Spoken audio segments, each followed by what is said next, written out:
नमस्कार. मंदार सुमंगल या यूट्यूब चॅनलमध्ये आपल्या सर्वांचं सहर्ष स्वागत आहे. मी मंदार खळदकर गुरुजी. प्रथमतः ज्या मंडळींनी माझा हा चॅनल सबस्क्राईब केलेला आहे अशा सर्व मंडळींना धन्यवाद. असेच माझ्या या चॅनलला जोडलेले राहा. वेगवेगळ्या उपयुक्त विषयांवरती चर्चा करण्याचा आपण या चॅनलच्या माध्यमातून प्रयत्न करूया. व्हिडिओ आपल्याला आवडल्यानंतर आपण तो जरूर लाईक करावा आणि आपल्या परिवारामध्ये शेअर करावा. असो, आज आपण या व्हिडिओमध्ये चर्चा अशी करूया की आपल्या भारतीय संस्कृतीमध्ये अनेक गोष्टींना महत्त्व आहे. त्यापैकी पूजा करत असताना किंवा कोणत्याही याच्यामध्ये एक शिखाबंधन नावाचा एक विधी आवर्जून सांगितलेला आहे.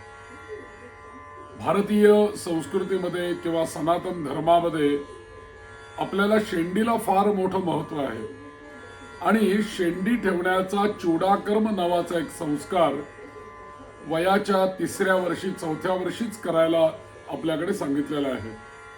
आता तो संस्कार त्यावेळेला होत नाही म्हणून ही शिखा किंवा हा संस्कार 8व्या वर्षी मुंजीच्या वेळेला हा संस्कार केला जातो आणि या संस्काराचं नाव आहे चौल कर्म संस्कार किंवा चूडा कर्म संस्कार असं या संस्काराला म्हटलं जातं. मग ही शेंडी ठेवायची ती का ठेवायची याच्या मागे काही महत्व आहे का? तर आपल्याकडे पूजा करत असताना, पाठ करत असताना, जप करत असताना जो आसन विधी दिलेला आहे, या आसन विधीमध्ये आपण जमिनीला हात लावतो. पृथ्वी ते मंत्रस्य मेरू पृष्ठ ऋषी कूर्मो देवता सुतलं छंदः आसने विनियोगः पृथ्वीत्वे आदृता लोका देवीत्व विष्णुदात्रता पंचदारयमान देवी पवित्रं कुरुचासनम. आणि पृथ्वीची प्रार्थना झाल्याबरोबर त्याच आसन विधीमध्ये पुढचा श्लोक येतो. ऊर्ध्वकेशी विरूपाक्षी मांस शोणित भक्षणे तिष्ठ देवी शिखाबंदे चामुंडेही अपराजिते. म्हणजे प्रत्येक विधीमध्ये संध्या करत असताना, पूजा करत असताना, जपजाप्य करत असताना या ऊर्ध्वकेशी मंत्राने आपली जी शिखा आहे ती शिखा बांधायला सांगितली, बांधून ठेवायला सांगितली. समजा जर का ती मुक्त केशा असेल तर ती बांधायला सांगितलेली आहे. का अशी बांधायची ती शिखा?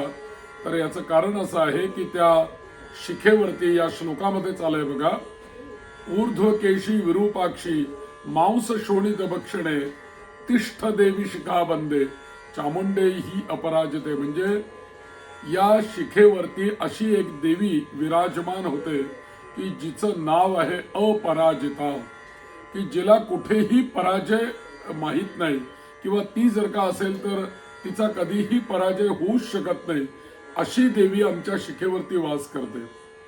मग मला तुम्ही सांगा की चाणक्याने शिखा सोडून दिलेली होती आणि जेव्हा मी त्या राजाचा पारिपत्य करीन तेव्हाच मी शिखेला गाठ बांधेन अशी त्यांनी प्रतिज्ञा केलेली होती. याला किती मोठा अर्थ होता. आणि दुसरी गोष्ट अशी आहे की आपल्याला प्रत्येकाला असं वाटतं की आपल्याला प्रत्येक गोष्टीमध्ये जय मिळावा, आपला कुठेही पराजय होऊ नये. आणि असं खरोखरी ज्यांना वाटतं ना त्यांनी शिखा ठेवली पाहिजे. थोडी का होईना, छोटी का होईना आपल्या डोक्यावरती शिखा असली पाहिजे आणि ती शिखेला आपण गाठ बांधता येईल एवढी तरी ती मोठी शिखा असली पाहिजे. नुसतीच शिखा ठेवली आणि मोकळी ठेवली तर त्याला ग्रंथीबंधन जर का केलं नाही तर त्या ग्रंथीबंधन न केलेल्या शिखेवरती अपराजिता नावाची देवता कशी निवास करेल? म्हणून शिखेची कमीत कमी म्हणजे शेंडीची आपल्या डोक्यावरच्या इथे जी आपण शेंडी ठेवतो ही शेंडी प्रत्येकाने ठेवली पाहिजे.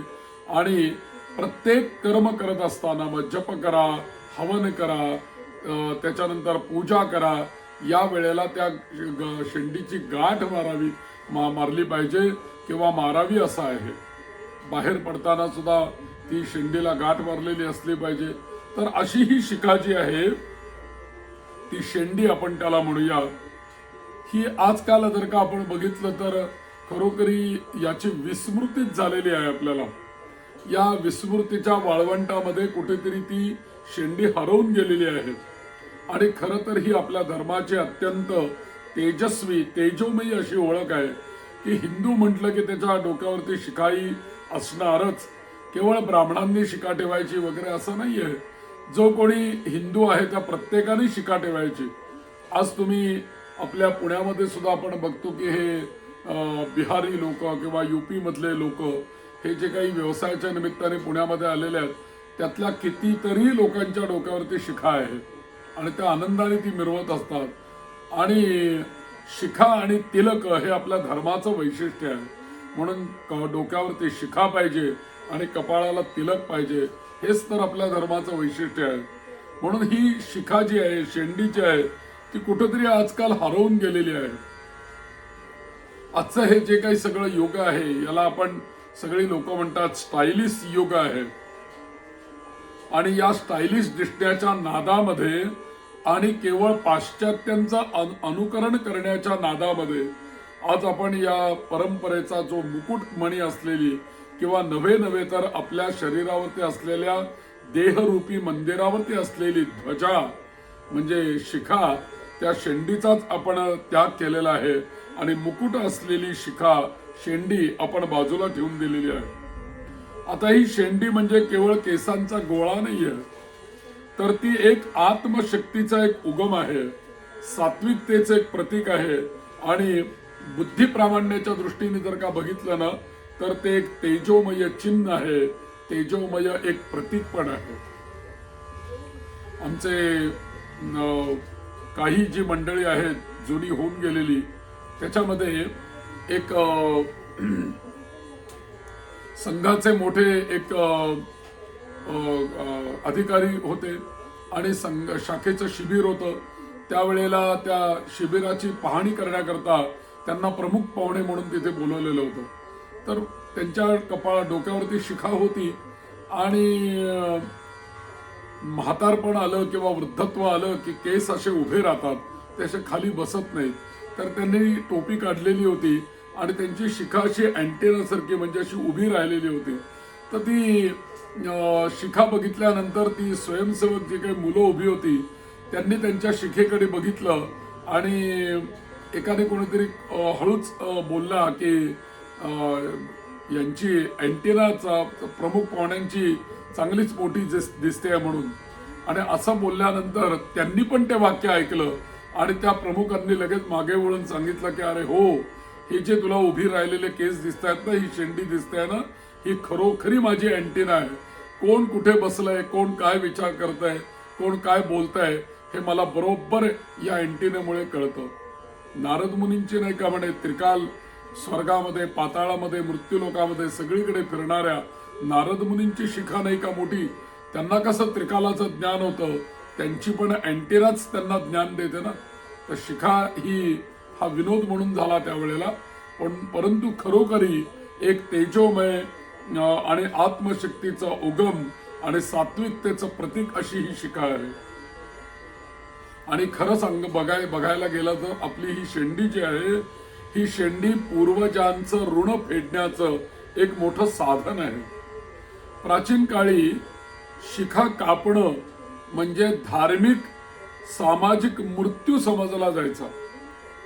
याचं कारण असं आहे की शेंडी जी आहे ही हिंदू धर्माच्या श्रद्धेचा केशमुकुट आहे आणि ती उधळली की आपली ओळख उधळली, आपली संस्कृती उधळली. शिवाजी महाराजांचे जे दूत आग्र्यावरनं सुटका झाल्यानंतर जे त्या आग्र्याला अडकलेले होते, शिवाजी महाराज कुठे गेलेले आहेत यांची चौकशी करत असताना त्यांचे अतोनात हाल करण्यात आले आणि त्यावेळेला त्यांची शिखा वरती बांधून त्यांना चाबकाचा मार देण्यात आला. कित्येक तरी क्रांतिकारकांच्या शिखा बांधून त्यांना चाबकाचा मार दिलेला आपल्याला इतिहासामध्ये पाहायला मिळेल. पण लोकांनी आपली शिखा कधी खंडित करू दिली नाही. त्याही वेळेला त्यांनी सांगितलं की बाकी काही आम्हाला करा, पण आमची शिखा कापायची नाही, कारण शिखा हे आमच्या धर्माचं प्रतीक आहे आणि जर का शिखा गेली तर आमची संस्कृती गेली आणि त्याच्यासाठी तर आम्ही सगळेजण उभे आहोत लढण्याकरता. त्यामुळे आमची शिखा काढू नका. इतकं या शिखेला, शेंडीला महत्व पूर्वीच्या काळामध्ये होतं. त्या सगर राजाने शत्रूंना ठार न मारता फक्त शेंडी कापली, कारण त्याहूनही त्याला मोठी शिक्षाच नव्हती. आणि असंच उदाहरण आपल्याला देता येतं की अश्वत्थाम्याने ज्या वेळेला शस्त्र चालवून द्रौपदीची ज्या वेळेला 5 मुलं मारली, त्यावेळेला गोपालकृष्णांबरोबर समोर ज्या वेळेला तो प्रश्न आला आणि या अश्वत्थामाला आता शासन काय करायचं, त्यावेळेला कृष्णांनी सांगितलं की हा गुरुपुत्र आहे, त्यामुळे याला न मारता केवळ याची शिखाच्छेदन करा की याला आपोआपच शासन केल्यासारखं होईल. म्हणजे शिखाच्छेदन करणं हे एक प्रकारचं शासन आहे, हेही आपल्याला या कथेमधून लक्षात येतं. आणि म्हणून आज आपण स्वतःहून तीच ओळख आपण नष्ट केलेली आहे. ही खरोखरी एक दुःखाची आणि खेदाची बाब आहे.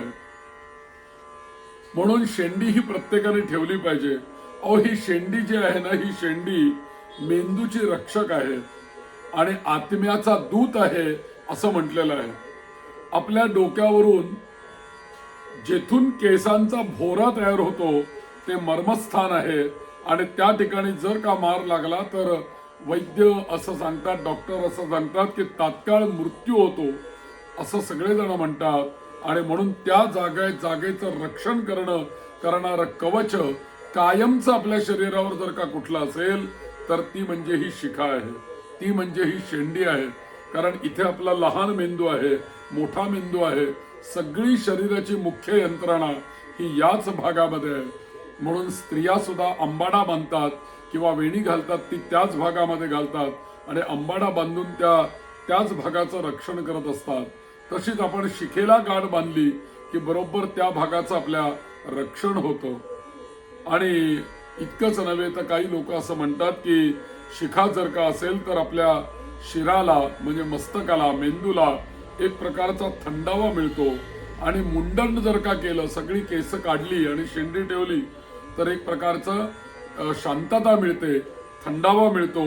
आणि सुषुम्ना नाडी जी आहे ती इडा, पिंगला आणि मधून जाणारी अशी सुषुम्ना, या सुषुम्ना नावाच्या नाडीला एक प्रकारची ऊर्जा प्राप्त होते या शेंडीमुळे. परिणाम काय आहे तर शरीर बळकट होणं, विचार तेजस्वी होणं, आत्मशक्ती जागृत होणं, हे सगळे लाभ या शेंडीमुळे होतात. आणि म्हणूनच शेंडी आपल्याकडे ठेवायला सांगितलेली आहे. थोडक्यात सांगायचं तर शरीरामध्ये ऊर्जा या शेंडीमुळे संतुलित राहते. मनशांती, निर्णय शक्ती आणि आपला आत्मविश्वास कोणतेही कार्य करताना हा वाढीस लागतो. आणि एक प्रकारचं सामाजिक मान्यता आणि एक समाजाला आपल्याविषयी शेंडी ठेवल्यामुळे, तिलक लावल्यामुळे समाजाची आपल्याकडे बघण्याची दृष्टी बदलते, आपल्याविषयी समाजामध्ये आदर निर्माण होतो, असा कितीतरी लोकांचा अनुभव आहे. म्हणून आचरणात संयम आपोआपच येतो. कारण मी शेंडी ठेवलेली आहे, तिलक लावलेलं आहे, मग मी हे काम करणार नाही, हे मला त्याग केला पाहिजे, हे मी करता उपयोगी नाही, असा आपोआपच मनामध्ये विचारांचं द्वंद्व सुरू होतं. आणि जे करायचं नाही, जे खायचं नाही, जे प्यायचं नाही, त्या गोष्टी आपल्याकडनं आपोआप घडत नाहीत. हा मोठा फायदा शेंडी ठेवण्याचा आणि तिलक लावण्याचा आहे. म्हणून आचारामध्ये आपोआप संयम ही शिखा आणते आणि विचारामध्ये ही स्पष्टता ही शिखा आणत असते. या शिखेमुळे अजून एक गोष्ट होते, ती म्हणजे आपली ज्ञानेंद्रिय आणि आपली कर्मेंद्रिय सगळी सशक्त होऊन जातात. आपलं आत्मबल जागृत होतं आणि ज्यामुळे लौकिक आणि पारलौकिक आपल्याला सहजगत्या यशत प्राप्ती होते. असे हे शिखेचे फायदे आहेत. आधुनिक विज्ञानाच्या दृष्टीने जर का बघितलं, विदेशी डॉक्टर किंवा संशोधक अशा अनेक लोकांनी, विद्वान मंडळींनी या शेंडीचं महत्व कबूल केलेलं आहे. कारण शेंडी ही सुषुम्ना नाडीचं संरक्षण करणारे सर्वोत्तम जैविक शास्त्र आहे असं या वैद्यकीय शास्त्राचं म्हणणं आहे. आणि म्हणून आज जेव्हा जगभरातील शास्त्रज्ञ आपल्या ऋषींना आज वंदन करतात, तेव्हा आपल्याला या शेंडी ठेवण्याची किंवा तिलक लावण्याची का लाज वाटते माहित नाही. म्हणून खरोखर सगळ्यांनाच असं आवाहन आहे की शेंडीचं महत्व लक्षात घ्यावं. शेंडी केवळ फॅशन नाहीये, तर शेंडी एक धर्मपालन आहे. आणि शेंडी ठेवणं केवळ फॅशन नसून केवळ ती धर्म साधना पण आहे. आणि म्हणून जर का ती शेंडी आपण ठेवली तर आपोआप आपल्या मूल संस्कृतीचं रक्षण होईल, आपल्या मूल संस्कृतीचे अस्मितेचं रक्षण होईल. आणि जर आपणच आपली ओळख जर का पुसली तर आपल्या संततीला आपण काय सांगणार आहोत, पुढच्या पिढींना काय आपण सांगणार आहोत आणि त्यांना कशी महत्व याचं पटेल याचा विचार प्रत्येकाने केला पाहिजे. म्हणून अभिमानाने शेंडी ठेवा, श्रद्धेने शेंडी ठेवा आणि आत्मविश्वासाने शेंडी डोक्यावरती ठेवा. शेंडी ठेवणं म्हणजे मागासपणा आपल्याला या पाश्चात्यांच्या विचारसरणीमुळे वाटत होता, परंतु आता काही तसं वाटण्याचं कारण नाही. आता खूप काळ बदललेला आहे. म्हणून शेंडी ठेवणं हा काही मागासपणा नाही, तर शुद्ध बुद्धी आणि सत्व गुणांची ओळख आहे हे मात्र नक्की. आणि या शुद्ध गुणांचा, शुद्ध बुद्धीचा आपण गर्व केला पाहिजे. आणि हीच आपली ओळख आहे, सत्वगुणांची ओळख आहे, याचाच गर्व झाला पाहिजे. आणि हीच तुम्हाला हिंदू म्हणून ओळखण्याची एक मोठी खूण आहे. म्हणून चांगल्या दिवशी चांगला संकल्प करावा की मी माझ्या परंपरेचा सन्मान करेन, मी माझ्या संस्कृतीची शेंडी, माझ्या अस्मितेची ध्वजा आहे आणि ती ठेवणं म्हणजे भूत, वर्तमान आणि भविष्य या तिन्ही काळात माझा आत्मसन्मान टिकवणारं एक साधन आहे. म्हणून प्रत्येकाने शेंडी ठेवली पाहिजे. हा एक शेंडी का ठेवायची याच्यावर विचार करणारा एक छोटा व्हिडिओ मी आपल्याला शेअर केलेला आहे, अपलोड केलेला आहे. असेच माझ्या या चॅनलला जोडलेले राहा. जर आपल्याला हा व्हिडिओ आवडला किंवा कुठलाही माझ्या यूट्यूबवर खूप सारे उपयुक्त व्हिडिओ आहेत, आपल्याला जर का व्हिडिओ आवडले तर जरूर ते लाईक करा, कॉमेंट्स करा आणि माझा चॅनल सबस्क्राईब करा. आणि अनेक सारे उपयुक्त व्हिडिओ त्याच्यावर आहेत, पाहत राहा, ऐकत राहा आणि असेच मला जोडलेले राहा.